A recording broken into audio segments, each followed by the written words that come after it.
இலங்கை தாய்நாட்டின் 9வது நிறைவேற்று அதிகாரமிக்க ஜனாதிபதி அவர்கள் இன்று பதவி பிரமாணம் செய்து கொள்ள உள்ளார்கள். நாங்கள் இப்பொழுது காடி முகத்திடலில் இருக்கின்ற ஜனாதிபதி செயலகத்தில் இருந்து நேரடியாக இணைந்திருக்கின்றோம்.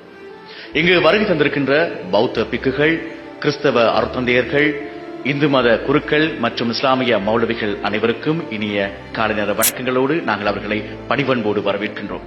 மற்றும் இங்கு வருகை தந்திருக்கின்ற வெளிநாட்டு ராஜதந்திரிகள், தூதுவர்கள் அனைவரையும் அன்போடு வரவேற்பதோடு இங்கே ஒன்று கூடியிருக்கின்ற இலங்கை தாய்நாட்டின் பிள்ளைகள் அனைவரையும் நாங்கள் அன்போடு வரவேற்கின்றோம். இந்த தேசிய நிகழ்வானது சர்வதேசம் உற்று பார்க்கின்ற ஒரு உன்னத நாள். 23ஆம் தேதி இன்று 9வது நிறைவேற்று அதிகாரமிக்க ஜனாதிபதி அவர்கள் பதவி பிரமாணம் செய்து கொள்ளும் இந்த நிகழ்வினை நாங்கள் தேசிய தொலைக்காட்சி அலைவரிசைகளின் ஊடாகவும், வானொலிகளின் ஊடாகவும், சமூக ஊடகங்களின் ஊடாகவும் நேரடியாக வழங்க காத்திருக்கின்றோம்.